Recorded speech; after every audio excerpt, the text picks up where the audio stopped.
I've been flying the Mavic Mini for around 9 months now, so it's time for a review. There are many review videos out there that will try to convince you that this is either the best drone that you could buy for your money or it's completely trash. I will not do that. I will simply share my unfiltered experience from flying the drone, good and bad, over the last 9 months. If you're wondering if you should buy the Mavic Air 2 over the Mavic Mini, then simply skip to the end of this video where I will touch upon this topic. Welcome to another video. I'm Henrik Olsen, and if you want to learn how to make better videos with your drone and camera in general, then consider subscribing to my weekly tips, tests and tutorials. And a lot of you have done that lately, so I really appreciate to see all the new members of the tech drone media community. There's absolutely no doubt that you are getting a lot of drone for your money buying the Mavic Mini, especially if you decide to invest the extra money to get the Fly More combo. You're getting a full-fledged drone that is really capable of shooting both video and photo. And that combined with a new DJI Fly app interface that provides a very simplified flying experience that is a perfect match for someone that is just entering the hobby. But there are some limitations that you need to be aware of, especially if you have been following some of the videos that I've been putting out about the Mavic Mini. You would know there are certain scenarios where you need to be extra careful. These are important to know, so let's talk a little bit about them. The size of the drone, that is one of the biggest assets because it's very compact and it fits very easily in your pocket and it's very easy to bring along. The weight of 249 grams, that appeals to a lot of people, but there is a misconception that because it's below 250 grams that you can almost do everything with a drone that you can't do with the bigger drones. But that is not the case. There are still rules that you need to respect, especially rules around privacy. You cannot fly this drone even though it's a very lightweight drone. It does have a camera, a very capable camera, so you need to respect people's privacy, otherwise you will run into big problems. And talking here locally, at least from the local regulations in Denmark, flying the Mavic Mini inside the city is exactly the same if you're flying some of the more expensive drones. The same rules apply. So it's not like because the drone is below 250 grams that you get a freebie. One of the biggest weaknesses with the Mavic Mini is the connectivity. It's a Wi-Fi drone and it's very prone to breakups when you're flying in polluted areas. And it can actually be quite bad. It can be within a couple of 100 meters that you start to see the signal break up. And that makes it pretty hard to make smooth and really nice cinematic looking recordings. So that's definitely something that you need to be aware of. If you want a rock solid connection, then the Mavic Mini is probably not the drone for you. On top of this, there's actually two different models. If you're living in the US, you will have something called a FCC model that is compliant with the FCC rules over there. And in Europe, you will have a drone that is compliant with the CE rules. The problem with the CE drone is that it has significantly less broadcasting power, making the problems with breakups even worse. One thing that I found that actually helped me sometimes is to switch the phone into flight mode. And then you're probably wondering, well, why would I lose the Wi-Fi? No, you don't lose the Wi-Fi. You actually take the Wi-Fi away from the phone because the phone is connected with a cable, so you don't need the broadcasting Wi-Fi from the cell phone. And taking that one away, you have one less component that will contribute to the interference of your flight. So try that and see if that helps out. With the Mavic Mini, you are getting a 3-axis stabilized 2.7K camera that is fully capable of recording some amazing video. Especially during daylight, you'll be able to capture some really fantastic footage with this drone. There are certain limitations. Of course, you can't shoot 4K, it's only a 2.7K camera. If you compare it to the Mavic Air 2, the bandwidth is only 1/3, meaning a lot less data is being transferred to the SD card. You will probably not notice that under normal daylight conditions if you compare it to some of the other drones. But when you're starting to push the camera where you have to expand the dynamic range of your footage, you will really start to see the Mavic Mini struggle.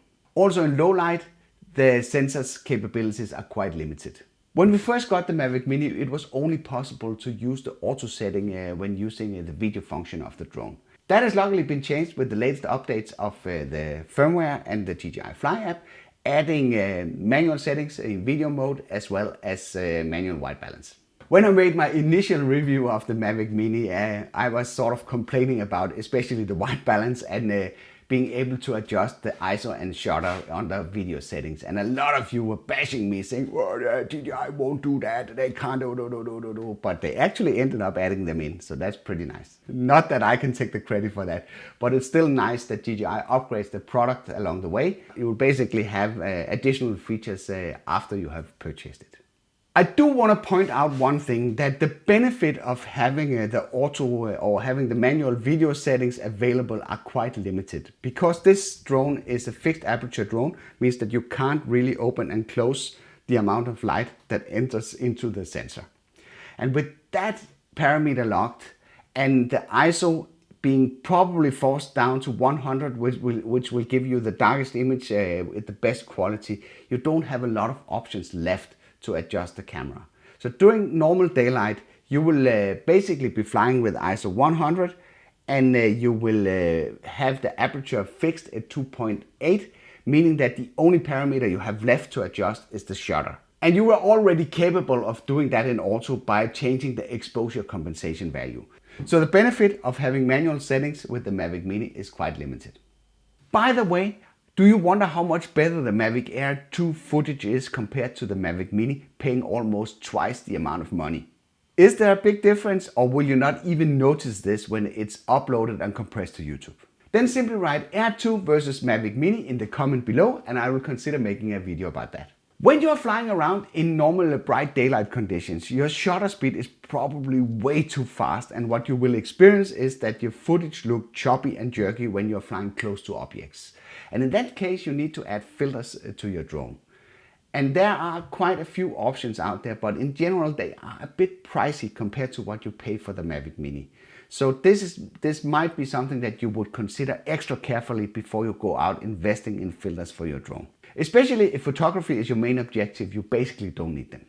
And for video, I would probably go for something like ND8 and ND16 without polarization to keep the cost down. And I don't spend time shifting the filters up and down and matching the actual light conditions, because it is kind of a hassle when you're flying with a fixed aperture drone.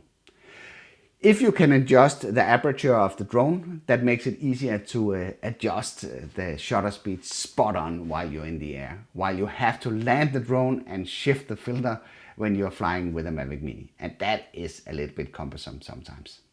And even though I fly and record with the shutter speed that is too fast, if you simply plan out your shots the right way and avoid too much rapid motions close to the drone, you actually don't need them. One of the things that you're missing out with the Mavic Mini is that if you're into photography, you're not getting access to RAW images. And this is of course a software limitation, because RAW images is what's coming out of the sensor for the camera. So this is a decision that DJI has made not to make that available for you.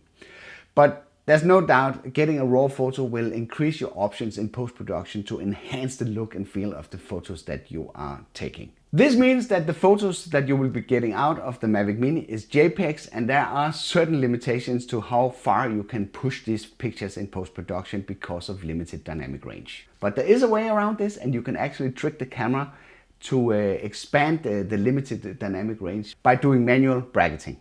And the way that you do that is that you take one picture at neutral exposure, one that is underexposed, and one that is overexposed. And in that way, you can, in post-production with programs like Lightroom, combine these three images into one single image with the increased dynamic range.